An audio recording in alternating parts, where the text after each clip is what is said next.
Film समीक्षा। Spiderman brand new day. Spiderman brand new day जुलाई 2026 में रिलीज हुई मार्वल सिनेमैटिक यूनिवर्स MCU की बहुप्रतीक्षित film Spiderman brand new day. Spiderman brand new day ने box office और दर्शकों के दिलों पर अपनी गहरी छाप छोड़ी है। टॉम हॉलैंड की स्पाइडरमैन के रूप में ये चौथी सोलो फिल्म है और पिछले मल्टीवर्स वाले बड़े स्केल के बाद इस बार फिल्म निर्माताओं ने कहानी को जमीन से जोड़ने का एक साहसी और शानदार फैसला किया है। 2 घंटे 25 मिनट की ये फिल्म दर्शकों को एक अलग ही भावनात्मक सफर पर ले जाती है। आइए विस्तार से समीक्षा करते हैं कि ये फिल्म कैसी है। 1. कहानी और प्लॉट। अकेलेपन और परिणामों का सफर। फिल्म की कहानी स्पाइडरमैन नो वे होम की घटनाओं के बाद शुरू होती है।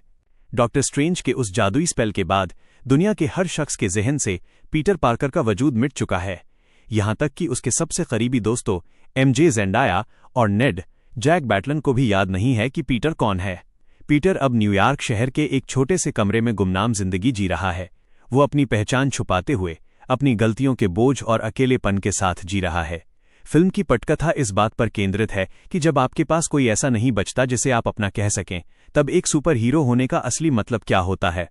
कहानी में नया मोड़ तब आता है जब न्यूयॉर्क की सड़कों पर कुछ अजीबोगरीब आपराधिक गतिविधियां शुरू होती हैं और पीटर का सामना कुछ ऐसे नए किरदारों से होता है जो उसकी जिंदगी को पूरी तरह बदल देते हैं।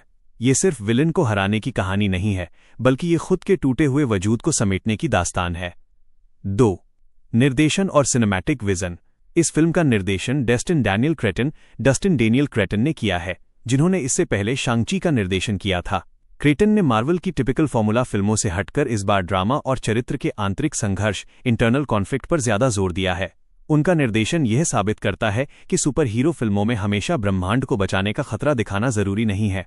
कभी कभी एक कमरे के अंदर का अकेलापन और रोजमर्रा की जिंदगी की जद्दोजहद भी उतनी ही रोमांचक हो सकती है। फिल्म का पहला भाग थोड़ा धीमा जरूर लगता है क्योंकि यह नए सिरे से पीटर की दुनिया को स्थापित करता है, लेकिन निर्देशक ने जिस तरह से किरदारों के बीच की खामोशी और भावनाओं को पर्दे पर उतारा है वो तारीफ के काबिल है। 3. अभिनय। टॉम हॉलैंड का अब तक का सबसे बेहतरीन प्रदर्शन। टॉम हॉलैंड अभिनेता के तौर पर टॉम हॉलैंड ने इस फिल्म में खुद को साबित कर दिया है। जहां होमकमिंग में किशोरवय का उत्साह था और नो वे होम में दुनिया का दबाव, वहीं ब्रांड न्यू डे में उनका अभिनय बहुत परिपक्व, मैच्योर, शांत और गंभीर है। वो संवादों से ज्यादा अपनी आंखों और खामोशी से अभिनय करते हैं। उनका ये रूपांतरण दर्शकों को अंदर तक झकझोर देता है। सैडी Singh stranger things fame सैडी Singh की एंट्री इस फिल्म का एक बड़ा आकर्षण है। उनका किरदार रहस्यों से भरा हुआ है और उन्होंने अपनी स्क्रीन प्रेजेंस से कहानी में एक नई ताजगी भर दी है। अन्य कलाकार ज़ेंडाया, MJ की सीमित लेकिन प्रभावशाली मौजूदगी और मार्क रफालो, ब्रूस बैनर के साथ पीटर के कुछ संवाद फिल्म को मार्वल सिनेमैटिक यूनिवर्स से मजबूती से जोड़े रखते हैं। 4. एक्शन, VFX और तकनीकी पक्ष। जब बात स्पाइडरमैन की हो तो एक्शन और वेब स्विंगिंग की उम्मीदें हमेशा आसमान पर होती हैं। ब्रांड न्यू डे इस मामले में निराश नहीं करती। नया एक्शन स्टाइल। इस बार के एक्शन सीक्वेंस CGI की अति से ज्यादा भौतिक संतुलन, फिजिक्स एंड मोमेंटम और यथार्थवाद के करीब रखे गए हैं। न्यूयॉर्क की तंग गलियों और इमारतों के बीच स्पाइडरमैन का कूदना और भागना वर्टिगो, चक्कर आने जैसा रोमांच पैदा करता है। कैमरा वर्क और संगीत सिनेमैटोग्राफी में न्यूयॉर्क के न्यूड और थोड़े डार्क टोन का इस्तेमाल किया गया है, जो फिल्म की मूक और गंभीर थीम के अनुकूल है। बैकग्राउंड स्कोर दृश्यों के प्रभाव को दोगुना कर देता है। 5. फिल्म के सकारात्मक और नकारात्मक पहलू। सकारात्मक बिंदु प्रॉस। 1. गंभीर और यथार्थवादी कहानी। ये फिल्म सुपर हीरो जॉनर को अधिक मानवीय और जमीन से जुड़ी बनाती है। 2. टॉम हॉलैंड का अभिनय। अभिनेता ने अपने करियर का सबसे बेहतरीन और भावनात्मक रूप से समृद्ध अभिनय किया है। 3. शानदार पेसिंग। दूसरा हाफ।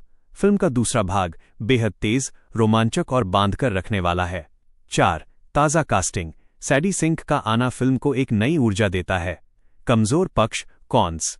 5. धीमी शुरुआत। फिल्म का पहला अधिनियम फर्स्ट एक्ट थोड़ा लंबा और सुस्त महसूस होता है क्योंकि इसमें नए सिरे से दुनिया को स्थापित करने में वक्त लिया गया है। 6. मल्टीवर्स प्रेमियों के लिए झटका। जो दर्शक सिर्फ भारी भरकम कैमियो और मल्टीवर्स के धमाकों की उम्मीद कर रहे थे, उन्हें ये फिल्म थोड़ी अंतर्मुखी, इंट्रोस्पेक्टिव लग सकती है। निष्कर्ष और अंतिम फैसला। स्पाइडरमैन ब्रांड न्यू डे इस बात का प्रमाण है कि यदि कहानी मजबूत हो तो सुपर हीरो को हर बार ब्रह्मांड बचाने की जरूरत नहीं होती, बल्कि खुद को बचाना ही सबसे बड़ी जंग बन जाती है। ये फिल्म हमें याद दिलाती है कि मुखौटा उतारने के बाद जो इंसान बचता है, उसकी तकलीफें और उसका संघर्ष ही असली कहानी होती है। यह फिल्म मार्वल की सबसे संभली हुई और परिपक्व फिल्मों में गिनी जाएगी। यदि आप एक्शन के साथ साथ एक बेहतरीन और दिल को छू लेने वाली ड्रामा कहानी देखना पसंद करते हैं तो ये फिल्म आपके लिए थिएटर में देखने लायक एक शानदार अनुभव है।